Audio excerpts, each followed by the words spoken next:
ಈ ಡಿಸೈನ್ ನೋಡೋಕ್ಕೆ ತುಂಬಾ ಸಖತ್ತಾಗಿದೆ ಅಲ್ವಾ. ಇದನ್ನು ಮಾಡೋದಕ್ಕೆ ನಮಗೆ 2 ಕಾನ್ಸೆಪ್ಟ್ ಬೇಕಾಗುತ್ತೆ. ಹಾಗೆ ಇದು ಬಂದುಬಿಟ್ಟು ಲೇಯರ್ಸ್ನ ಕಂಟಿನ್ಯೂಷನ್. ಲೇಯರ್ ಮಾಸ್ಕ್ ಬಗ್ಗೆ ನಾನು ಫಸ್ಟ್ ವೀಡಿಯೋದಲ್ಲಿ ಮಾತಾಡಿದ್ದೆ, ನನ್ನ ಲೇಯರ್ಸ್ ಇದರೊಳಗೆ. ಸೊ ಅದರ ಕಂಟಿನ್ಯೂಷನ್ ಬಂದುಬಿಟ್ಟು ಈ ವಿಡಿಯೋ ಆಗಿರುತ್ತೆ. ಇದರೊಳಗೆ ಎರಡು ಥರ ಕಾನ್ಸೆಪ್ಟ್ ಇದೆ. ಒಂದು ಬಂದುಬಿಟ್ಟು ಲೇಯರ್ ಮಾಸ್ಕ್, ಇನ್ನೊಂದು ಬಂದುಬಿಟ್ಟು ಕ್ಲಿಪ್ಪಿಂಗ್ ಮಾಸ್ಕ್. ಇದೆರಡರ ಬಗ್ಗೆನೂ ನಾವು ಇವತ್ತಿನ ಈ ವಿಡಿಯೋದಲ್ಲಿ ನೋಡ್ತೀವಿ. ಹಾಗೆ ಒಂದು ಲೇಯರ್ಸ್ ನಾವು ಕಾನ್ಸೆಪ್ಟ್ ಬಿಟ್ಟು ಹೋಗಿತ್ತು ಹೋದ ವಿಡಿಯೋದಲ್ಲಿ, ಅದು ಲಾಕ್ಸ್ ಆಗಿತ್ತು. ಅದನ್ನು ಕೂಡ ಕವರ್ ಮಾಡೋಣ ಅಂತ ಹೇಳ್ತಾ ಶುರು ಮಾಡೋಣ ಈ video. Let's go.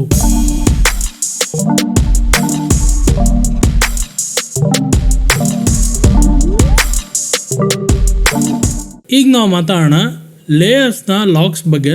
Layer LOX ಎಲ್ಲಿ ಸಿಗುತ್ತೆ ಅಂದರೆ, ನಮಗೆ ಏನು ಬ್ಲೆಂಡ್ ಮೋಡ್ಸ್ ಇದೆಯಲ್ಲ ಅದ್ರ ಕೆಳಗೆ ಲಾಕ್ ಅಂತ ಹೇಳ್ಬಿಟ್ಟಿದೆ.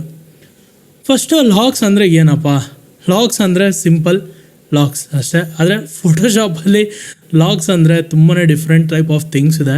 ಅದರೊಳಗೆ ನಮಗೆ ಟ್ರಾನ್ಸ್ಪರೆಂಟ್ ಪಿಕ್ಸೆಲ್ ಲಾಕ್ ಆಗಿರ್ಬೋದು, ಇಮೇಜ್ ಲಾಕ್ ಆಗಿರ್ಬೋದು, ಪೊಸಿಷನ್ ಲಾಕ್ ಆಗಿರ್ಬೋದು, ಆಲ್ ಲಾಕ್, ಈ ಥರ ಒಟ್ಟು ಡಿಫ್ರೆಂಟ್ ಟೈಪ್ಸ್ ಆಫ್ ನಮಗೆ ಲಾಕ್ಸ್ ಸಿಗುತ್ತೆ ಫೋಟೋಶಾಪಿಂದ. ಒಂದೊಂದು ಹಾಗೆ ನೋಡ್ಕೊತ ಹೋಗೋಣ. ಫಸ್ಟ್ ಒಂದು ಬಂದುಬಿಟ್ಟು transparent pixel lock. Transparent pixel lock ಏನು ಮಾಡುತ್ತೆ ಅಂತ ಒಂದು ಸಿಂಪಲ್ ಐಡಿಯಾ ಕೊಡ್ತೇನೆ ನಿಮಗೆ. ಯಾವ ಲೇಯರಲ್ಲಿ ಯಾವ್ಯಾವುದು ಟ್ರಾನ್ಸ್ಪರೆಂಟ್ ಪಿಕ್ಸೆಲ್ ಇರುತ್ತಲ್ಲ ಅದನ್ನು ನಾವು ಅದ್ರ ಮೇಲೆ ಡಿಸೈನ್ ಮಾಡೋಕ್ಕೆ ಅಥವಾ ಎಡಿಟ್ ಮಾಡೋದಕ್ಕೆ ಬಿಡೋದಿಲ್ಲ. ಅಷ್ಟೇ ಟ್ರಾನ್ಸ್ಪರೆಂಟ್ ಪಿಕ್ಸೆಲ್ ಲಾಕ್. ಅದರದ್ದು ಎಕ್ಸಾಂಪಲ್ಲು ಇಲ್ಲಿದೆ ನೋಡಿ. ಇಲ್ಲಿ ನಾನೊಂದು ಇಮೇಜ್ ತೊಗೊಂಡಿದ್ದೀನಿ. ಈಗ ನಾನು ಬ್ಯಾಕ್ಗ್ರೌಂಡ್ ಲೇಯರ್ನ ಇಲ್ಲಿ ಹೈಡ್ ಮಾಡ್ತಾಯಿದ್ದೀನಿ. ಬ್ಯಾಕ್ಗ್ರೌಂಡ್ ಲೇಯರ್ ಹೈಡ್ ಮಾಡಿದಾಗ ಲೆಫ್ಟ್ ಆ್ಯಂಡ್ ರೈಟ್ ನಮಗೆ ಟ್ರಾನ್ಸ್ಪರೆಂಟ್ ಪಿಕ್ಸೆಲ್ಸ್ ಇದೆ. ಟ್ರಾನ್ಸ್ಪರೆಂಟ್ ಪಿಕ್ಸೆಲ್ಸ್ಗಳು ಹೆಂಗಿರುತ್ತೆ ಅಂದರೆ ಚಕರ್ ಬಾಕ್ಸಲ್ಲಿರುತ್ತೆ. ಈಗ ನಾನು ಫಸ್ಟ್ ಲಾಕ್ ಅಂದರೆ ಟ್ರಾನ್ಸ್ಪರೆಂಟ್ ಪಿಕ್ಸೆಲ್ ಲಾಕ್ನ ಆನ್ ಮಾಡಿದ್ದೀನಿ. ಈಗ ಟ್ರಾನ್ಸ್ಪರೆಂಟ್ ಪಿಕ್ಸೆಲ್ ಲಾಕ್ನ ಆನ್ ಮಾಡಿರೋ ಕಾರಣ ನಾನು ಟ್ರಾನ್ಸ್ಪರೆಂಟ್ ಏರಿಯಾದಲ್ಲಿ ಪೇಂಟ್ ಅಥವಾ ಬೇರೆ ಏನಾರು ಎಡಿಟಿಂಗ್ ಮಾಡೋಕ್ಕೆ ಬರೋದಿಲ್ಲ. ನೋಡ್ರಿ, ಈಗ ತೋರಿಸ್ತೀನಿ. ಈಗ ನಾನು ಪೇಂಟ್ ಅಥವಾ ಬ್ರಷ್ ಟೂಲ್ ತೊಗೊಂಡಿದ್ದೀನಿ. ಈ ಲೇಯರ್ ಮೇಲೆ ನಾನು ಪೇಂಟ್ ಮಾಡೋಕ್ಕೆ ನೋಡ್ತಾ ಇದ್ದೀನಿ, ಆಗ್ತಾಯಿಲ್ಲ. ಅದೇ ಇಲ್ಲಿ ಏನು ಇಮೇಜ್ ಇದೆಯಲ್ಲ ಅದ್ರ ಮೇಲೆ ನಾನು ಪೇಂಟ್ ಮಾಡೋಕ್ಕಾಗ್ತಾಯಿದೆ.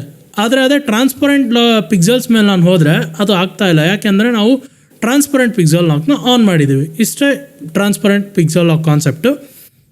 ಅದು ನೆಕ್ಸ್ಟ್ ಬಂದುಬಿಟ್ಟು ನಮಗೆ ಇಮೇಜ್ ಪಿಕ್ಸೆಲ್ ಲಾಕ್ ಆಗಿರುತ್ತೆ. ಇಮೇಜ್ ಪಿಕ್ಸೆಲ್ ಲಾಕ್ ಅಂದರೆ ಏನಪ್ಪ ಅಂದರೆ, ಇದ್ರ ಮೇಲೆ ನಾವು ಪೇಂಟ್ ಕೂಡ ಮಾಡೋಕ್ಕೆ ಬರೋದಿಲ್ಲ, ಅಥವಾ ಎರೇಸ್ ಟೂಲ್ ತೊಗೊಂಡು ಎರೇಸ್ ಕೂಡ ಮಾಡೋಕ್ಕೆ ಬರೋದಿಲ್ಲ. ಇದು ನಮ್ಮ ಸಬ್ಜೆಕ್ಟನ್ನು ಏನಾರ ಎಡಿಟ್ ಮಾಡೋದಕ್ಕೆ ಪ್ರಿವೆಂಟ್ ಮಾಡೋಕ್ಕೆ ಬಳಸ್ತೀವಿ. ಗೊತ್ತಾಯ್ತಾ? ನೀವು ಒಂದು ಸಬ್ಜೆಕ್ಟ್ನ ಕಂಪ್ಲೀಟಾಗಿ ಎಡಿಟ್ ಮಾಡಿರ್ತೀರ, ಮತ್ತು ಬೇರೆ ಇನ್ನೊಂದು ಸಬ್ಜೆಕ್ಟ್ ಮೇಲೆ ಅಥವಾ ಬೇರೆ ಲೇಯರ್ ಮೇಲೆ ಕೆಲಸ ಮಾಡ್ತಾಯಿದ್ದೀರಾ ಅಂದರೆ, ಅಕಸ್ಮಾತಾಗಿ ಈ ಸಬ್ಜೆಕ್ಟ್ ಏನಾರ ಅಲ್ಲಿ ಒಳಗೊಳ್ಳುತ್ತೆ ಅಂದರೆ ಮೀನ್ಸ್ ಆ ಲೇಯರ್ ಏನು ಸಬ್ಜೆಕ್ಟ್ ಲೇಯರ್ ಇರುತ್ತಲ್ಲ ಅದೇನಾರ ಒಳಗೊಳ್ಳುತ್ತೆ ಅಂದರೆ ಅದನ್ನು ಎಡಿಟ್ ಮಾಡೋದಕ್ಕೆ ಬಿಡೋದಿಲ್ಲ ಈ ಲಾಕ್ ಆನ್ ಮಾಡಿದ್ರೆ. ಗೊತ್ತಾಯ್ತಾ? ನೆಕ್ಸ್ಟ್ ಒಂದು ಬಂದುಬಿಟ್ಟು ಪೊಸಿಷನ್ ಲಾಕ್. ಗೊತ್ತಾಯ್ತಾ? ಪೊಸಿಷನ್ ಲಾಕ್ ಅಂದರೆ ಒಂದು ಸರಿ ನೀವು ಒಂದು ಇಮೇಜ್ನ ಪೊಸಿಷನ್ನ ಸೆಟ್ ಮಾಡಿಬಿಟ್ಟು ಅಕಸ್ಮಾತ್ ಈ ಲಾಕ್ ಹಾಕಿದ್ರಿ ಅಂದರೆ ನೆಕ್ಸ್ಟು ನೀವು ಅದನ್ನು ಮೂವ್ ಮಾಡೋದಕ್ಕೆ ಬರೋದಿಲ್ಲ. ಈಗ ನಾನು ಏನಾದ್ರು ಪೊಸಿಷನ್ ಲಾಕ್ ಆನ್ ಮಾಡಿದೆ ಅಂದರೆ ನಾನು ಒಟ್ಟು ಈ ಸಬ್ಜೆಕ್ಟ್ ಅಥವಾ ಈ ಲೇಯರ್ನ ಮೂವ್ ಮಾಡೋದಕ್ಕೆ ಬರೋದಿಲ್ಲ. ಮೂವ್ ಮಾಡೋಕ್ಕೆ ಹೋದೆ ಅಂದರೆ ನಮಗೊಂದು ಎರರ್ ಟ್ರಿಗರ್ ಆಗುತ್ತೆ, ಲಾಕ್ ಆನ್ ಇದೆ, ಲಾಕ್ ಆಫ್ ಮಾಡಿರಿ ಅಂತ. ಈಗ ನಾನು ಮೂವ್ ಟೂಲ್ ತೊಗೊಂಡೆ, ಮೂವ್ ಮಾಡೋಕ್ಕೆ ನೋಡ್ತಾ ಇದ್ದೀನಿ. Could not complete your request because the layer is locked. ಗೊತ್ತಾಯ್ತಲ್ಲ? ಈ ರೀತಿಯಲ್ಲಿ ನಮಗೆ ಎರರ್ ಬರುತ್ತೆ. ಲಾಕ್ ಇಟ್ಕೊಂಡು ನಾವು ಏನೇ ಟ್ರೈ ಮಾಡ್ತೀವಿ ಅಂದರೆ, ಲಾಕ್ ಆನ್ ಮಾಡಿಕೊಂಡು ಪರ್ಟಿಕ್ಯುಲರ್ ಯಾವ್ದಾರ ಒಂದು ಲಾಕ್ ಆನ್ ಮಾಡಿಕೊಂಡು ಅದ್ರ ವಿರುದ್ಧ ನಾವು ಏನಾರ ಪೇಂಟ್ ಮಾಡೋದು ಅಥವಾ ಮೂವ್ ಮಾಡೋದು ಮಾಡ್ತೀವಿ ಅಂದರೆ ಈ ಥರ ಎರರ್ ನಮಗೆ ಬರುತ್ತೆ. ನೆಕ್ಸ್ಟ್ ಒಂದು ಬಂದುಬಿಟ್ಟು ಆರ್ಟ್ ಬೋರ್ಡ್ಸ್ ಬಗ್ಗೆ ನಾವು ಒಂಚೂರು ಡಿಸ್ಕಸ್ ಮಾಡಿಲ್ಲ, ನಮಗೇನು ಇನ್ನೂ ಗೊತ್ತಿಲ್ಲ. ಆರ್ಟ್ಸ್ ಬೋರ್ಡ್ಸ್ ಕಾನ್ಸೆಪ್ಟ್ನ ನಾನು ಶುರು ಮಾಡಿದಾಗ ಇದ್ರ ಲಾಕ್ ಬಗ್ಗೆ ನಾನು ಮಾತಾಡ್ತೀನಿ. ಹಾಗೆ ನೆಕ್ಸ್ಟ್ ಲಾಸ್ಟ್ ಒಂದು ಬಂದುಬಿಟ್ಟು ಆಲ್ ಲಾಕ್ ಅಂದರೆ ಇಲ್ಲಿ ಏನಕ್ಕೆ ಒಳಗೊಂಡಿರೋ ವಸ್ತು ಲಾಕ್ ಇದೆಯಲ್ಲ, 4x4 ಲಾಕು, ಆ 4x4 ಲಾಕು ಕೂಡ ಲೇಯರ್ಗೆ ಅಪ್ಲೈ ಆಗುತ್ತೆ. ಸೊ ಮೂವ್ ಮಾಡೋಕ್ಕೆ ಬರೋಲ್ಲ, ಪೇಂಟ್ ಮಾಡೋಕ್ಕೆ ಬರೋಲ್ಲ, it just nothing but a layer, you can't change anything ಅನ್ನೋ ರೀತಿಲಿ ಆಗಿರುತ್ತೆ. ಗೊತ್ತಾಯ್ತಾ? ನೀವು ಬ್ಲೆಂಡ್ ಮೋಡು, ಒಪ್ಯಾಸಿಟಿ, ಫಿಲ್ ಏನು ಚೇಂಜ್ ಮಾಡೋಕ್ಕೆ ಬರೋದಿಲ್ಲ. ಗೊತ್ತಾಯ್ತಾ? ಮಿಕ್ಕಿದ 3 ಲಾಕಲ್ಲಿ ಇವೆಲ್ಲ ನೀವು ಮಾಡ್ಬೋದು, ಇದರೊಳಗೆ ನೀವು ಅದು ಮಾಡೋಕ್ಕೆ ಬರೋದಿಲ್ಲ. ಹೋಪ್ ಇದು ನಿಮಗೆ ಈ ಕಾನ್ಸೆಪ್ಟ್ ಕ್ಲಿಯರ್ ಆಗಿದೆ. So let's move to layer mask. So let's say ನಾವು ಈಗ ಲೇಯರ್ ಕಾನ್ಸೆಪ್ಟ್ ಬಗ್ಗೆ ಮಾತಾಡ್ತಾ ಇದ್ದೀವಿ. ಮಾಸ್ಕ್ ಅಂದರೆ ಏನು, ಮಾಸ್ಕ್ ಯಾವಾಗ ಬಳಸ್ತೀವಿ? ಫಾರ್ ಎಕ್ಸಾಂಪಲ್, ಒಬ್ಬ ಕಳ್ಳ ಏನಾರ ದರೋಡೆ ಮಾಡಬೇಕು ಅಂದರೆ ಮಾಸ್ಕ್ ಬಳಸ್ತಾನೆ. ಯಾಕೆ? ತನ್ನ ಮುಖನ ಹೈಡ್ ಮಾಡೋದಕ್ಕೆ. ಹಾಗೆ ಲೇಯರಲ್ಲಿ ನಾವು ಒಂದು ಪರ್ಟಿಕ್ಯುಲರ್ ಥಿಂಗ್ನ ಹೈಡ್ ಮಾಡಬೇಕು ಅಂದರೆ ಮಾಸ್ಕ್ನ ಬಳಸ್ತೀವಿ. ಇದರಿಂದ ನಾವು ನಮ್ಮ ಡೇಟಾ ಅಂದರೆ ಇಮೇಜ್ ಡೇಟಾನ ಕಳ್ಕೊಳ್ಳದೇನೆ ನಾವು ಅದನ್ನು ಹೈಡ್ ಮಾಡ್ತೀವಿ. ಗೊತ್ತಾಯ್ತಲ್ಲ. ಈಗ ಅಕಸ್ಮಾತ್ ನಾನೇನಾರ ಈ ಸಬ್ಜೆಕ್ಟ್ನ ಫಾರ್ ಎಕ್ಸಾಂಪಲ್ ನಾನು ಅದನ್ನು ಹೈಡ್ ಮಾಡಿದ್ದೇನೆ. ಈಗ ನಾನು ಸೆಲೆಕ್ಟ್ ಸಬ್ಜೆಕ್ಟ್ ಮಾಡಿಬಿಟ್ಟು ಯೂಶ್ವಲಿ ನಾವು ಕಂಟ್ರೋಲ್ ಜೆ ಮಾಡ್ತಿದ್ವಿ, ಅಂದರೆ ಲೇಯರ್ ವಯ ಕಾಪಿ ಮಾಡ್ತಾಯಿದ್ವಿ. ಲೇಯರ್ ವಯ ಕಾಪಿ ಮಾಡಿದಾಗ ಏನಾಗುತ್ತೆ, ಈಗ ಸಬ್ಜೆಕ್ಟ್ ಹೋಯಿತು, ನನಗೆ ಏನಾರ ಬೇಕು ಅಂದರೆ ಹಿಂದ್ಗಡೆ ಇರೋ ಏನು ಸಿನಾರಿಯೋ ಇತ್ತು, ಮೌಂಟೇನ್ಸ್ ಇತ್ತು, ಸ್ಕೈ ಇತ್ತು, ಇವೆಲ್ಲ ಬೇಕು ಅಂದರೆ ನನಗೆ ಮತ್ತೆ ಸಿಗೋದಿಲ್ಲ. ಗೊತ್ತಾಯ್ತಾ. This is the destructive way of making design. ನಾವು ಇದನ್ನು ಮಾಡಲ್ಲ ಯೂಶ್ವಲಿ. ಗೊತ್ತಾಯ್ತಾ. Mask are the best things. ಯಾಕೆ ಅಂದರೆ ಈಗ ನನಗೆ ಏನಾರ ಥಿಂಗ್ ಬೇಕಾಯ್ತು ಅಂದರೆ ಈಗ ನಾನು ಅದನ್ನು ರಿವೀಲ್ ಮಾಡ್ಕೊತೀನಿ, ಇಲ್ಲಾಂದರೆ ಬೇಡ ಅಂದರೆ ಹೈಡ್ ಮಾಡಿ ಅಲ್ಲೇ ಇಟ್ಕೊತೀನಿ.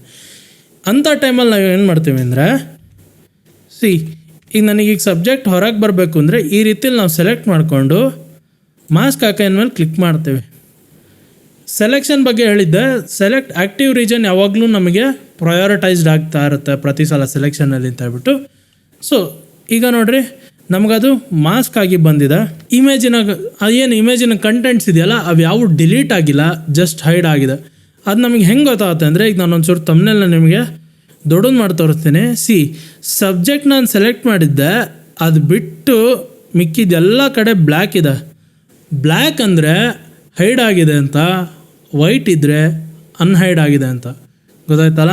ಈಗ ನಾನು ಅಕಸ್ಮಾತ್ ಒಂದು ಬ್ರಷ್ ಟೂಲ್ ತೊಗೊತೀನಿ, ಲೇಯರ್ ಮಾಸ್ಕಲ್ಲಿ ಎರಡೇ ಕಲರ್ ಓಡೋದು, ಒಂದು ಬ್ಲ್ಯಾಕ್ ಒಂದು ವೈಟ್. ಬ್ಲ್ಯಾಕನ್ನು ಹೈಡ್ ಮಾಡೋಕ್ಕೆ ಬಳಸ್ತೀವಿ, ವೈಟನ್ನು ರಿವೀಲ್ ಮಾಡೋಕ್ಕೆ ಬಳಸ್ತೀವಿ. ಗೊತ್ತಾಯ್ತಲ್ಲ. ಈಗ ನಾನು ಮಾಸ್ಕ್ ಮೇಲೆ ಸೆಲೆಕ್ಟ್ ಮಾಡಿದ್ದೀನಿ.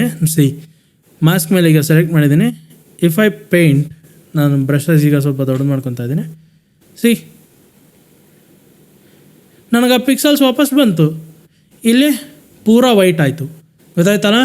ಬ್ಲ್ಯಾಕ್ ಇತ್ತು ಅಂದರೆ ಹೈಡ್ ಆಗಿರುತ್ತೆ, ವೈಟ್ ಇತ್ತು ಅಂದರೆ ಅನ್ಹೈಡ್ ಆಗಿರುತ್ತೆ. ಇದು ಬಂದುಬಿಟ್ಟು ಸಿಂಪಲ್ ಲೇಯರ್ ಮಾಸ್ಕ್ ಹೆಂಗೆ ವರ್ಕ್ ಆಗುತ್ತೆ ಅನ್ನೋ ಕಾನ್ಸೆಪ್ಟು. ಇಲ್ಲಿ ನಾನು ನಿಮಗೀಗ ಒಂದು ಎಕ್ಸಾಂಪಲ್ ತೋರಿಸ್ತಾ ಇದ್ದೀನಿ.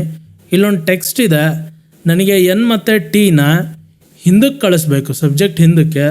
So what I do means, ನಾನು ಸ್ವಲ್ಪ ಝೂಮ್ ಮಾಡ್ಕೊತಾ ಇದ್ದೀನಿ.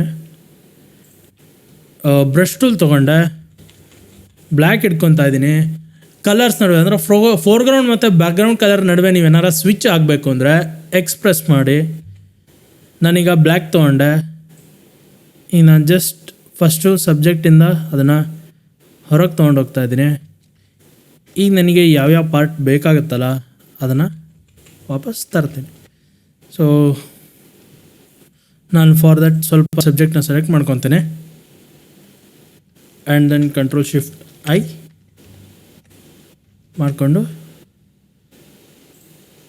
ವೈಟ್ ಮಾಡಿಕೊಂಡು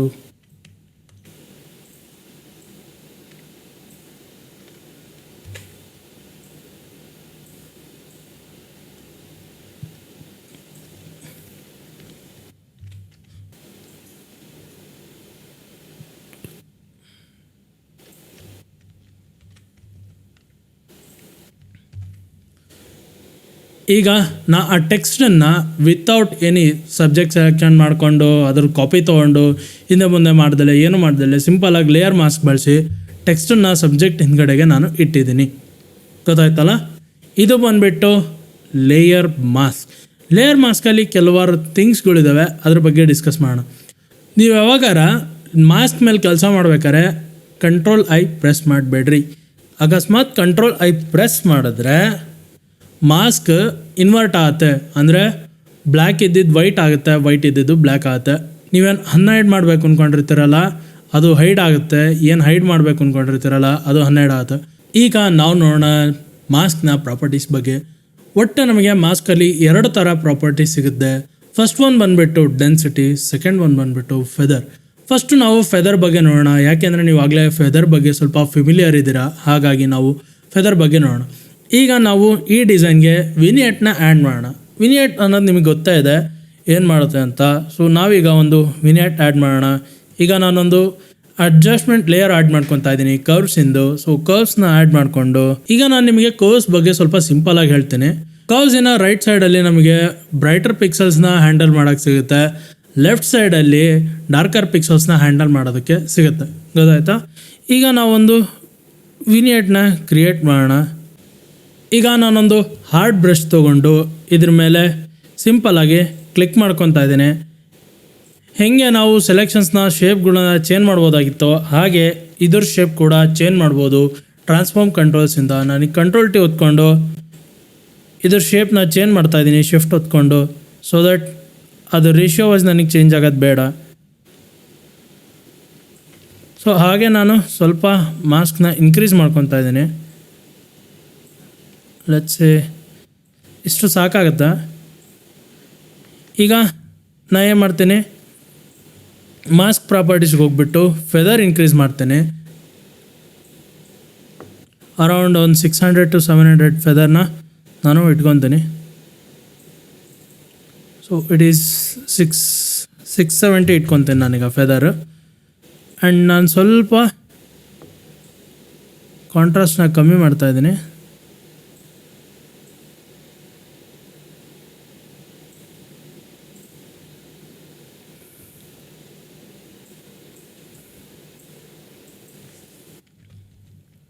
ಹಾಗೆ ಸ್ವಲ್ಪ ಮಾಸ್ಕನ್ನು ಎಕ್ಸ್ಪ್ಯಾಂಡ್ ಮಾಡ್ಕೊತಾ ಇದ್ದೇನೆ ಇನ್ನೊಂದು ಸ್ವಲ್ಪ.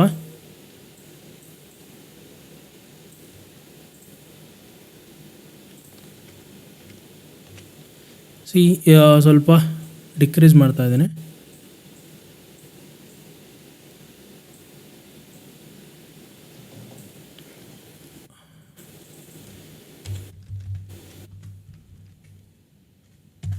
ಅರೌಂಡ್ ನಾನೀಗ ಒಂದು 400 ಇಟ್ಕೊಂಡಿದ್ದೀನಿ ಮಾಸ್ಕ್ ಫೆದರು. ಸೊ ಈಗ ನಾನು ಇದನ್ನು ನೋಡಿದ್ರೆ ನಮಗೆ ಒಂದು ಸಿಂಪಲ್ ಆಗಿರೋಂಥ ವಿನಿಯೇಟ್ ಆ್ಯಡ್ ಆಗಿದೆ ನಮ್ಮ ಡಿಸೈನ್ಗೆ. ಸೊ ಈ ರೀತಿಯಲ್ಲಿ ನೀವು ವಿನಿಯೇಟ್ನ ನೀವೇ ಆ್ಯಡ್ ಮಾಡ್ಬೋದು, ಗೊತ್ತಾಯ್ತಾ. ಇದು ನಮಗೆ ಸಬ್ಜೆಕ್ಟ್ ಮೇಲೆ ಡೈರೆಕ್ಟಾಗಿ ಫೋಕಸ್ ಮಾಡೋಕ್ಕೆ ತುಂಬಾ ಹೆಲ್ಪ್ ಮಾಡುತ್ತೆ.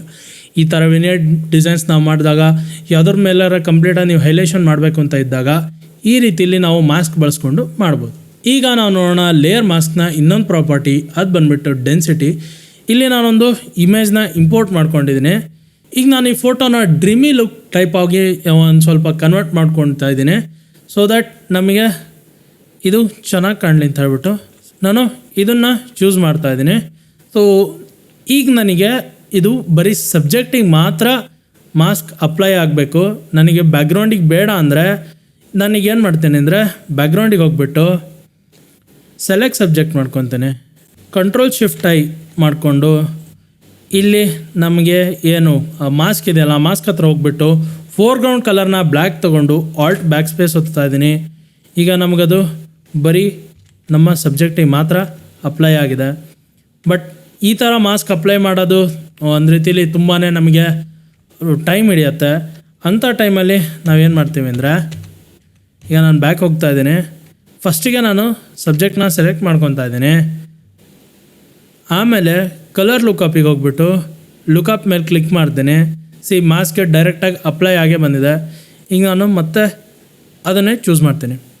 ಈಗ ನಾನು ಏನು ಮಾಡ್ತೀನಿ, ಡೆನ್ಸಿಟಿ ಕಮ್ಮಿ ಮಾಡ್ತಾಯಿದ್ದೀನಿ, ಸೊ ದಟ್ ನಮಗೆ ಈ ಎಫೆಕ್ಟು ಸಬ್ಜೆಕ್ಟ್ ಬಿಟ್ಟು ಬೇರೆ ಕ್ಯಾನ್ವಾಸ್ ಮೇಲೂ ಇರಲಿ, ಬಟ್ ಆದರೆ ಸ್ವಲ್ಪ ಕಮ್ಮಿ ಇರಲಿ, ನಮಗೆ ಏನು ಇದನ್ನು ಆ್ಯಡ್ ಮಾಡಿದ್ದೀವಲ್ಲ ಸ್ವಲ್ಪ ಕಮ್ಮಿ ಇರಲಿ. ಸೊ ನಾನೊಂದು 50% ಇಟ್ಕೊತಾ ಇದ್ದೀನಿ.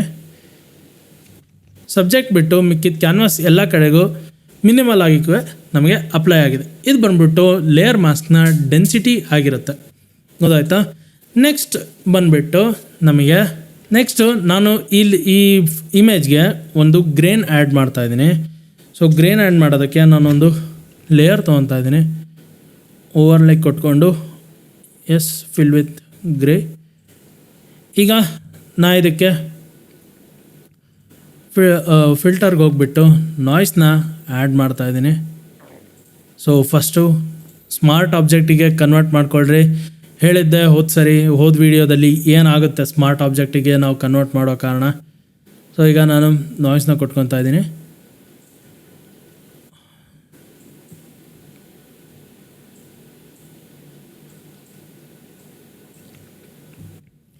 ಸೊ ಐ ಥಿಂಕ್ ಒಂದು 40 ನಾಯ್ಸ್ ನಮಗೆ ಸಾಕಾಗುತ್ತೆ. ಈಗ ನಾಯ್ಸು ನಮಗೆ ಅಪ್ಲೈ ಆಗಿದೆ. ನನಗೆ ಸಬ್ಜೆಕ್ಟ್ ಮೇಲೆ ಗ್ರೇನ್ ಭಾಳ ಬೇಡ, ಸ್ವಲ್ಪ ಗ್ರೇನ್ ಕಮ್ಮಿ ಇರಲಿ. ಅದಕ್ಕೆ ನಾನು ಏನು ಮಾಡ್ತೀನಿ ಅಂದರೆ ಸೆಲೆಕ್ಟ್ ಸಬ್ಜೆಕ್ಟ್ ಮಾಡಿಕೊಂಡು ನಾನು ಲೇಯರ್ ಮೇಲೆ ಏನು ಗ್ರೀನ್ ಲೇಯರ್ ಇದೆಯಲ್ಲ ಅದ್ರ ಹತ್ರ ಹೋಗ್ಬಿಟ್ಟು ಮಾಸ್ಕ್ ಮೇಲೆ ಕ್ಲಿಕ್ ಮಾಡೋಕ್ಕೆ ಮುಂಚೆ ಆಲ್ಟ್ ಹೊತ್ಬಿಟ್ಟು ಮಾಸ್ಕ್ ಮೇಲೆ ಕ್ಲಿಕ್ ಮಾಡ್ತೇನೆ. ಸೊ ಈಗ ಉಲ್ಟಾ ಆಯಿತು. ಸಬ್ಜೆಕ್ಟ್ ಏನು ನಾವು ಸೆಲೆಕ್ಷನ್ ಮಾಡಿದ್ವಲ್ಲ ಅದು ಬ್ಲ್ಯಾಕ್ ಆಗಿ ಫಿಲ್ ಆಯಿತು, ಮಿಕ್ಕಿದ್ದೆಲ್ಲ ನಮಗೆ ವೈಟ್ ಆಗಿ ಫಿಲ್ ಆಯಿತು. ಈಗ ನಾನು ಡೆನ್ಸಿಟಿ ಒಂದು 70% ಇಡ್ತೇನೆ. ಹಾಗೆ ನಾ ಇದಕ್ಕೆ ಫಿಲ್ಟರಲ್ಲಿ ನಾನು ಸ್ವಲ್ಪ ಬ್ಲರ್ನ ಆ್ಯಡ್ ಮಾಡ್ತೀನಿ. ಯಾಕೆ ಅಂದರೆ ನಾಯ್ಸು ಡಿಸ್ಟ್ರಾಟ್ ಆಗಿ ಜಾಸ್ತಿ ಇರಬಾರ್ದು, ಇಲ್ಲಾಂದರೆ ಅದು ತುಂಬ ಚೆನ್ನಾಗಿ ಕಾಣೋದಿಲ್ಲ. ಸೊ 1.2 ನಾನು ಬ್ಲರ್ ಕೊಡ್ತಾಯಿದ್ದೀನಿ. ಸೊ ಈ ರೀತಿಲಿ ನಾವು ಒಂದು ಸಬ್ಜೆಕ್ಟ್ನ ಅಥವಾ ಒಂದು ಬ್ಯಾಕ್ಗ್ರೌಂಡ್ನ ಮಾಸ್ಕಿಂದ ನಾವು ಮ್ಯಾನಿಪುಲೇಟ್ ಮಾಡ್ಬೋದು. ಈಗ ನಾವು ನೋಡೋಣ ಮಾಸ್ಕ್ ಯಾಕೆ ನಮಗೆ ಸುಪೀರಿಯರ್ ಆಗಿ ನಿಂತ್ಕೊಳ್ಳುತ್ತೆ ಅಂತ. ನಾವೀಗ ಇಲ್ಲಿ ನಾನೊಂದು ಡಿಸೈನ್ ತೊಗೊಂಡಿದ್ದೀನಿ. ಈಗ ನನಗೆ ಸಬ್ಜೆಕ್ಟ್ನ ಮುಂದಕ್ಕೆ ತರಬೇಕು. ಈಗ ನಾನು ಏನು ಮಾಡ್ತೀನಿ ಅಂದರೆ ಸಬ್ಜೆಕ್ಟ್ನ ಸೆಲೆಕ್ಟ್ ಮಾಡ್ಕೊತೇನೆ. ಆಮೇಲೆ ಇಲ್ಲಿ ಬಂದುಬಿಟ್ಟು ಆಲ್ಟ್ ಇಟ್ಕೊಂಡು ಕ್ಲಿಕ್ ಮಾಡ್ತೇನೆ. ಈಗ ಅದು ಹಿಂದಕ್ಕೆ ಹೋಯ್ತು. ಈಗ ನಾನು ನಿಮಗೆ ಒಂದು ಸಿಂಪಲ್ ಆಗಿರೋ ಥಿಂಗನ್ನು ತೋರಿಸ್ಬೇಕು. ಏನಪ್ಪ ಅಂದರೆ ಈಗ ಅಕಸ್ಮಾತ್ ನಾನು ಏನಾರ ಈ ಪ್ಯಾಟ್ರನನ್ನು ಚೇಂಜ್ ಮಾಡಬೇಕು ಅಂದರೆ ಫಾರ್ ಎಕ್ಸಾಂಪಲ್ ಇನ್ನು ಅದನ್ನು ನನಗೆ ಪ್ಯಾಟ್ರನ್ನು ಇನ್ನೊಂದು ಸ್ವಲ್ಪ ದೊಡ್ಡದಾಗಬೇಕು ಅಂತಂದರೆ ಏನಾಗುತ್ತೆ ಅಂತ ನೋಡಿರಿ. ಸೊ ನಾನು ಮಾಡಿರೋ ಮಾಸ್ಕ್ ಕೂಡ ಅದ್ರ ಜೊತೆಗೆ ಕಂಟಿನ್ಯೂ ಆಗ್ತಾಯಿದೆ.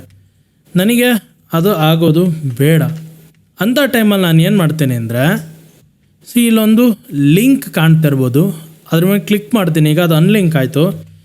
ಈಗ ನಾನು ಏನಾರ ದೊಡ್ಡದು ಮಾಡಿದೆ ಅಂದರೆ ಮಾಸ್ಕ್ ಏನಿರುತ್ತೋ ಅದು ಹಾಗೆ ಇರುತ್ತೆ. ಮಾಸ್ಕ್ ಲೇಯರ್ ಜೊತೆಗೆ ಲಿಂಕ್ ಆಗ್ದಲ್ಲೇ ಇದ್ದಿದ್ದ ಕಾರಣ ನಾನು ಮಾಸ್ಕಿಗೆ ರಿಸೈಜ್ ಮಾಡಿದೆ ಅಥವಾ ಯಾವ್ದಾರು ಒಂದು ಫಿಲ್ಟರ್ ಕೊಟ್ಟೆ ಅಂದರೆ ನನಗೆ ಅದು ಅಪ್ಲೈ ಆಗೋದಿಲ್ಲ. ಫಾರ್ ಎಕ್ಸಾಂಪಲ್ ಈಗ ನಾನು ಇದ್ರ ಮೇಲೆ ಇನ್ನೊಂದು ಲೇಯರ್ ತೊಗೊಳ್ತಾ ಇದ್ದೀನಿ.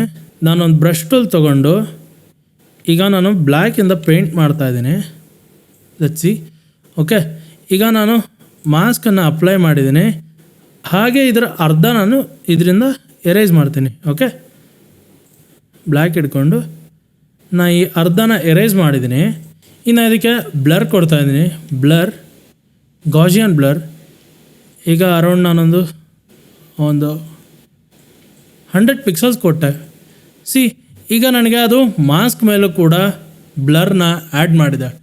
ಇಂಥ ಟೈಮಲ್ಲಿ ನಮಗೆ ಮಾಸ್ಕು ಅಕಸ್ಮಾತ್ ನಾನು ಏನಾರು ಚೇಂಜಸ್ ಮಾಡಬಾರ್ದು, ಮಾಸ್ಕಿಂದ ಸಬ್ಜೆಕ್ಟಿಗೆ ಹೊಡ್ತಾ ಬೀಳಬಾರ್ದು ಅಂದರೆ ಈಗ ಅದೇ ಸೇಮ್ ಥಿಂಗ್ ನಾನು ಅನ್ಲಿಂಕ್ ಮಾಡಿಬಿಟ್ಟು ಫಿಲ್ಟರ್ಗೆ ಹೋಗಿ ಬ್ಲರ್, ಗಾಸಿಯನ್ ಬ್ಲರ್ ಏನಾರು ಕೊಟ್ಟೆ ಅಂದರೆ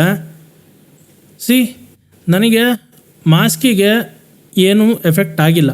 ಮಾಸ್ಕ್ ಹೆಂಗಿದೆಯೋ ಹಾಗೆ ಇದೆ. ಮುಂಚೆ ಆದರೆ ನಮಗೆ ಬ್ಲರ್ ಅಪ್ಲೈ ಆಗಿತ್ತು. ಗೊತ್ತಾಯ್ತಲ್ಲ? ಈ ರೀತಿಯಲ್ಲಿ ನಾವು ಒಂದು ಲೇಯರ್ಗೆ ಮಾತ್ರ ಎಫೆಕ್ಟ್ಸ್ ಆ್ಯಡ್ ಮಾಡಿಬಿಟ್ಟು ಲೇಯರ್ ಮಾಸ್ಕನ್ನು ಅದರಿಂದ ಪ್ರಿವೆಂಟ್ ಮಾಡ್ಬೋದು. ಈಗ ನಾನು ಇನ್ನೊಂದು ಥಿಂಗ್ ತೋರಿಸ್ತೇನೆ ಮಾಸ್ಕ್ ಒಳಗೆ. ನಾನು ಈಗ ಈ ಸಬ್ಜೆಕ್ಟಿಗೆ ಬ್ಯಾಕ್ ಸೈಡಲ್ಲಿ ಏನು ಸನ್ಲೈಟ್ ಬರ್ತಿದೆ ಅಲ್ಲ, ನನಗೆ ಇಲ್ಲೂ ಬೇಕು ಅದು. ಸೊ ಈಗ ನಾನು ಏನು ಮಾಡಬೇಕು, ನಾನು ಇಲ್ಲಿ ಅಪ್ಲೈ ಮಾಡಬೇಕು ಆ ಸನ್ಲೈಟ್ನ. ನಾನು ಏನು ಮಾಡ್ತೀನಿ ಅಂದರೆ ಈಗ ಸಬ್ಜೆಕ್ಟ್ನ ಸೆಲೆಕ್ಟ್ ಮಾಡಿಕೊಂಡು ಒಂದು ಸಾಲಿಡ್ ಕಲರ್ ಲೇಯರ್ನ ತೊಗೊತಾ ಇದ್ದೀನಿ. ಸಾಲಿಡ್ ಕಲರ್ ಲೇಯರ್ನ ನಾನು ಫಾರ್ ಎಕ್ಸಾಂಪಲ್ ಈ ಕಲರ್ನ ನಾನು ಸೆಟ್ ಮಾಡ್ಕೊತಾ ಇದ್ದೀನಿ. ಈಗ ನಾನು ಏನು ಮಾಡ್ತೀನಿ ಅಂದರೆ ಬ್ರಷ್ ಟೂಲ್ ತೊಗೊಂಡು ಬ್ಲ್ಯಾಕ್ ಇಟ್ಕೊಂಡು ನನಗೆ ಏನೇನು ಬೇಕೋ ಅದನ್ನು ನಾನು ರಿವೀಲ್ ಮಾಡ್ಕೊತಾ ಹೋಗ್ತೇನೆ. ಈಗ ನಾನು ಬ್ರಷ್ ಇಟ್ಕೊಂಡು ಅದನ್ನು ಏನೇನು ಬೇಕೋ ನನಗೆ ಅದನ್ನು ರಿವೀಲ್ ಮಾಡ್ಕೊತಾ ಹೋಗ್ತಾ ಇದ್ದೀನಿ.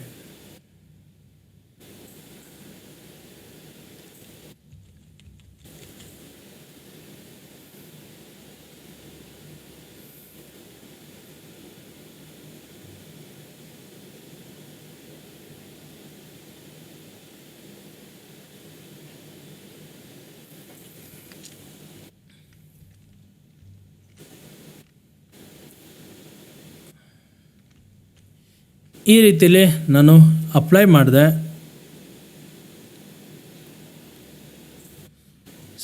ಈಗ ನಾನು ಅದಕ್ಕೆ ಸಿಂಪಲ್ ಆಗಿರೋ ಒಂದು ಲೈಟ್ ಆ್ಯಡ್ ಮಾಡಿದ್ದೀನಿ. ಈಗ ಒಂದು ತೊಂದರೆ ಇದೆ.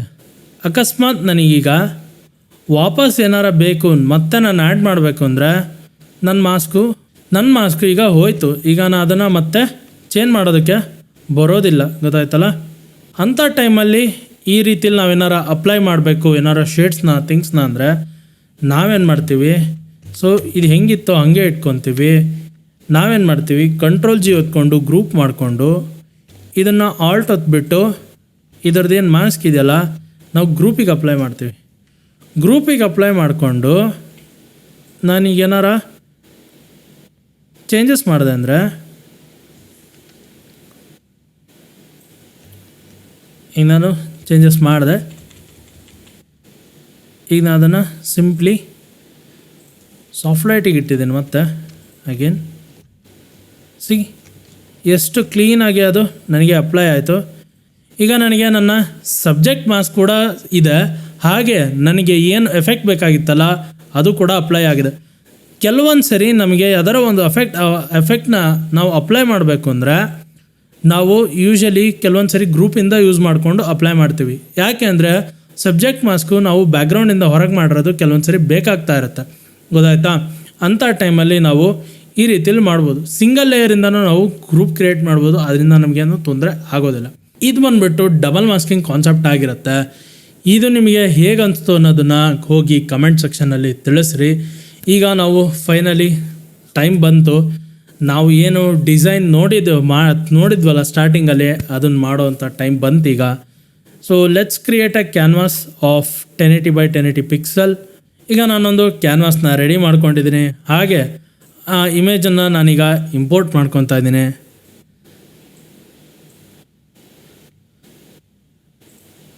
ಸೊ ಯಾರು ಅಬ್ಸರ್ವ್ ಮಾಡಿದ್ರೆ ನಾನು ನನ್ನ ಇಮೇಜ್ನ ಇಂಪೋರ್ಟ್ ಮಾಡ್ಕೊತಿದ್ದಂಕ್ಲೆ ನನಗೆ ಅದು ಸ್ಮಾರ್ಟ್ ಆಬ್ಜೆಕ್ಟ್ ಆಗಿ ಬಂತು. ಅದು ಹೆಂಗೆ ಅಂದರೆ ಎಡಿಟಿಗೆ ಹೋಗ್ಬಿಟ್ಟು ಪ್ರಿಫರೆನ್ಸಸಲ್ಲಿ ಜನರಲಲ್ಲಿ ಹೋದ್ರಿಂದ್ರೆ resize image during placing and always create a smart object while placing ಇದೆರಡನ್ನು ಆನ್ ಮಾಡಿದ್ರಿಂದ ನೀವು ಯಾವುದೇ ಒಂದು ಇಮೇಜ್ನ ಪ್ಲೇಸ್ ಮಾಡೋದ್ರಿಂದ ಅದು ಪ್ರತಿ ಸಲ ಸ್ಮಾರ್ಟ್ ಆಬ್ಜೆಕ್ಟ್ ಆಗಿ ಬರುತ್ತೆ. ಈಗ ನಾನು ಅದಕ್ಕೆ ಒಂದು ಮಾಸ್ಕನ್ನು ಅಪ್ಲೈ ಮಾಡ್ಕೊತಾ ಇದ್ದೀನಿ. ಹಾಗೆ ಒಂದು ಬ್ಲ್ಯಾಕ್ ಆ್ಯಂಡ್ ವೈಟ್ ಅಡ್ಜಸ್ಟ್ಮೆಂಟ್ ಲೇಯರ್ನ ಆ್ಯಡ್ ಮಾಡ್ಕೊತಾ ಇದ್ದೀನಿ, ಗೊತ್ತಾಯ್ತಾ. ಹಾಗೆ ಇಲ್ಲಿ ಒಂದು ಹೊಸ ಕಾನ್ಸೆಪ್ಟ್ ಹೇಳೋಕ್ಕೆ ಇಷ್ಟಪಡ್ತೀನಿ. ಜೊತೆಗೆ ಅದಕ್ಕೂ ಮುಂಚೆ ಈಗ ನಾನು ಸ್ವಲ್ಪ ಇದನ್ನು ಇನ್ನೊಂದು ಸ್ವಲ್ಪ ಡಾರ್ಕ್ ಮಾಡ್ಕೊತಾ ಇದ್ದೀನಿ. ಐ ಥಿಂಕ್ ಈಗ ಹೊಸ ಕಾನ್ಸೆಪ್ಟ್ ಬಂದುಬಿಟ್ಟು ಕ್ಲಿಪ್ಪಿಂಗ್ ಮಾಸ್ಕ್ ಏನಪ್ಪ ಮಾಡುತ್ತೆ ಅಂದರೆ ಅದಕ್ಕೆ ನಾನು ನಿಮಗೆ ಒಂದು ಎಕ್ಸಾಂಪಲ್ ತೋರಿಸ್ತೀನಿ. ಈಗ ನಾನು ಏನು ಮಾಡ್ತೇನೆ ಅಂದರೆ ಒಂದು ಸಿಂಪಲ್ ಆಗಿರೋ ಬ್ಯಾಕ್ಗ್ರೌಂಡ್ ಲೇಯರ್ನ ಒಂದು ಕಾಪಿ ಮಾಡಿಕೊಂಡು ಮೇಲೆ ಇದನ್ನು ಮಾಡಿಬಿಟ್ಟು ಈ ಬ್ಲೂ ಕಲರ್ನ ನಾನು ಸಾಲಿಡ್ ಲೇಯರ್ ಆಗಿ ತೊಗೊತಾ ಇದ್ದೀನಿ. ಈಗ ನಾನು ಏನು ಮಾಡ್ತೀನಿ ಅಂದರೆ ಒಂದು ಟೆಕ್ಸ್ಟ್ ಬರಿತಾ ಇದ್ದೀನಿ. ಇಲ್ಲಿ ಸೇಮ್ ಅಗೇನ್ ಮೌಂಟೇನ್ಸ್ ಅಂತ ಬರಿತೀನಿ. ಈಗ ನಾನು ಏನು ಮಾಡ್ತೀನಿ, ಈ ಟೆಕ್ಸ್ಟ್ ಮೇಲಕ್ಕೆ ನನ್ನ ಇಮೇಜ್ ತಂದು ಇದ್ರ ಮೇಲೆ ಕ್ಲಿಕ್ ಮಾಡಿಬಿಟ್ಟು ಕ್ಲಿಪ್ಪಿಂಗ್ ಮಾಸ್ಕ್ ಅಂತ ನಮಗೆ ಸಿಗುತ್ತೆ. Create clipping mask. ಈಗೇನಾಯಿತು, ಆ ಟೆಕ್ಸ್ಟಿಗೆ ಅದು ಕ್ಲಿಪ್ ಆಯಿತು, ನೋಡಿದ್ರಲ್ಲ. ಕ್ಲಿಪ್ಪಿಂಗ್ ಮಾಸ್ಕ್ ಕ್ರಿಯೇಟ್ ಮಾಡಿದಾಗ ಏನಾಯಿತು, ನಮಗೇನು ಲೆಟರ್ಸ್ ಇತ್ತಲ್ಲ ಅದರಿಂದ ಮಾತ್ರ ನಮಗೆ ನಮ್ಮ ಇಮೇಜ್ ಕಾಣಿಸ್ತಾ ಇದೆ, ಮಿಕ್ಕಿದೆಲ್ಲ ಕಡೆಯಿಂದನೂ ಹೈಡ್ ಆಗಿದೆ. ಸಿಂಪಲಿ ಏನು ಮಾಡುತ್ತೆ ಕ್ಲಿಪ್ಪಿಂಗ್ ಮಾಸ್ಕ್ ಅಂದರೆ ನಮ್ಮದು ಏನು ಪೇರೆಂಟ್ ಲೇಯರ್ ಇರುತ್ತಲ್ಲ, ಪೇರೆಂಟ್ ಲೇಯರ್ ಆ್ಯಕ್ಟಿವ್ ಪಿಕ್ಸಲ್ಸ್ ಅಂದರೆ ಯಾವುದು ಟ್ರಾನ್ಸ್ಪರೆಂಟ್ ಬಿಟ್ಟು ನಾರ್ಮಲ್ ಪಿಕ್ಸಲ್ಸ್ ಇರುತ್ತಲ್ಲ ಅಲ್ಲಿ ಮಾತ್ರ ಇಮೇಜ್ ಕಾಣಿಸಂಗೆ ಮಾಡುತ್ತೆ, ಮಿಕ್ಕಿದ ಕಡೆ ಎಲ್ಲ ಹೈಡ್ ಮಾಡುತ್ತೆ. ಇದರ ಎಕ್ಸಾಂಪಲ್ ನಾನು ಕೂಡ ಡಿಸೈನಲ್ಲಿ ಈಗ ಮುಂದಕ್ಕೂ ತೋರಿಸ್ತೀನಿ. ಈಗ ನಾನೊಂದು ಈಗ ಇದೆರಡನ್ನು ಕ್ಲಿಪ್ ಮಾಡ್ಕೊತಾ ಇದ್ದೀನಿ. ಈಗ ನಾನು ಈ ಇಮೇಜ್ನ ನನ್ನ ಕ್ಯಾನ್ವಾಸ್ ಮೇಲೆ ಇಟ್ಕೊತಾ ಇದ್ದೀನಿ. ಹಾಗೆ ಇದನ್ನು ಸ್ವಲ್ಪ ಸಣ್ಣದು ಕೂಡ ಮಾಡ್ಕೊತಾ ಇದ್ದೀನಿ. ನನಗೆ ಸಬ್ಜೆಕ್ಟಿಗೆ ಎಷ್ಟು ಬೇಕೋ ಅಷ್ಟು ಇಟ್ಕೊಂಡು ಕ್ಲಿಪ್ಪಿಂಗ್ ಮಾಸ್ಕ್ ಮಾಡಿದೆ. ಈಗ ಏನಾಗಿದೆ ಅಂದರೆ ಅದು ನನ್ನ ಸಬ್ಜೆಕ್ಟ್ ಲೇಯರು ಟ್ರಾನ್ಸ್ಪರೆಂಟ್ ಇದೆ ಸಬ್ಜೆಕ್ಟ್ ಬಿಟ್ಟು. ಸೊ ಅದಕ್ಕೆ ಅಲ್ಲಿ ಎಲ್ಲಿ ಬಿಟ್ಟು ಟ್ರಾನ್ಸ್ಪರೆಂಟ್ ಬಿಟ್ಟು ಎಲ್ಲೆಲ್ಲಿ ನನ್ನ ಸಬ್ಜೆಕ್ಟಿನ ಪಿಕ್ಸಲ್ಸ್ ಇದೆಯೋ ಅಲ್ಲಿ ಅದು ಕ್ಲಿಪ್ ಆಗಿಬಿಟ್ಟು ಇಮೇಜ್ನ ತೋರಿಸ್ತಾ ಇದೆ. ಸೊ ಬೇಸಿಕಲಿ ಕ್ಲಿಪ್ಪಿಂಗ್ ಮಾಸ್ಕ್ ಏನು ಮಾಡುತ್ತೆ ಅಂದರೆ ಕ್ಯಾನ್ವಾಸಲ್ಲಿ ಇರೋ ಪಿಕ್ಸಲ್ಸ್ನ ತೊಗೊಂಡು ಎಲ್ಲೆಲ್ಲಿದೆಯಲ್ಲ ಅಲ್ಲಿ ಮಾತ್ರ ಪೇರೆಂಟ್ ಲೇಯರ್ನ ಪಿಕ್ಸಲ್ಸ್ ಇದಿರುತ್ತಲ್ಲ ಅದನ್ನು ಮಾತ್ರ ತೊಗೊಂಡು ಇಮೇಜ್ನ ಅದರೊಳಗೆ ಶೋ ಮಾಡುತ್ತೆ, ಗೊತ್ತಾಯ್ತಾ. ಈಗ ನಾನು ಈ ಬ್ಲ್ಯಾಕ್ ಆ್ಯಂಡ್ ವೈಟ್ ಲೇಯರ್ನ ಫುಲ್ ಟಾಪಲ್ಲಿ ಇಡ್ತೇನೆ, ಆಯಿತಾ. ಈಗ ನಾನು ಏನು ಮಾಡ್ತೇನೆ ಅಂದರೆ ನನ್ನ ಈ ಲೇಯರ್ಗೆ ಮಾಸ್ಕ್ನ ಅಪ್ಲೈ ಮಾಡಿಬಿಟ್ಟು ನನಗೇನು ಬೇಕೋ ಅದನ್ನು ಮಾತ್ರ ನಾನು ರಿವೀಲ್ ಮಾಡ್ತಾ ಬರ್ತೀನಿ. ಸೊ ನಾನು ಬ್ಲ್ಯಾಕನ್ನು ಇಟ್ಕೊಂಡಿದ್ದೀನಿ, ಅದನ್ನಷ್ಟೇ ಹೈಡ್ ಮಾಡ್ತೀನಿ. ಸೊ ನಂಗೆ ಫಸ್ಟು ಫೇಸ್ ಬೇಕು, ಫೇಸ್ನ ಅನ್ಹೈಡ್ ಮಾಡ್ಕೊಂಡಿದ್ದೀನಿ, ಅದಾಯ್ತಾ. ಹಾಗೆ ನನಗೆ ಈ ಟಿ ಶರ್ಟು ಅನ್ಹೈಡ್ ಆಗಬೇಕು, ಅದನ್ನು ಕೂಡ ಅನ್ಹೈಡ್ ಮಾಡ್ಕೊಂಡಿದ್ದೀನಿ. ಸೊ ನೆಕ್ಸ್ಟು ಇನ್ನೊಂದು ಇಮೇಜ್ನ ನಾನು ತರ್ತಾಯಿದ್ದೀನಿ.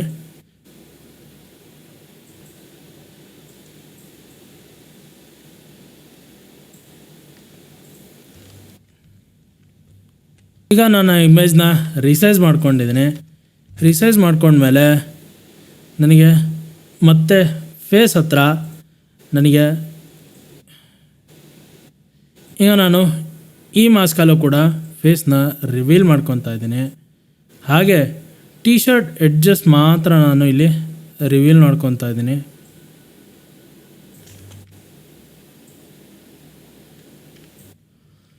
ಈಗ ನಾನು ಒಪ್ಯಾಸಿಟಿ ಕಮ್ಮಿ ಇಟ್ಕೊಂಡು ಅರೌಂಡ್ ಒಂದು 20% ಇಟ್ಕೊಂಡು ಸ್ಲೈಟಾಗಿ ನಾನು ಚೇಂಜ್ ಮಾಡ್ತೀನಿ.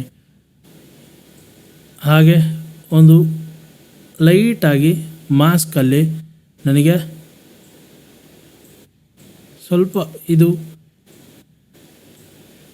ಲೈಕ್ ಫೇಸ್ ಮೇಲೆ ಕಾಣಿಸ್ತಾ ಇದೆ ಅನ್ನೋ ರೀತಿಯಲ್ಲಿ ಮಾಡ್ತೇನೆ.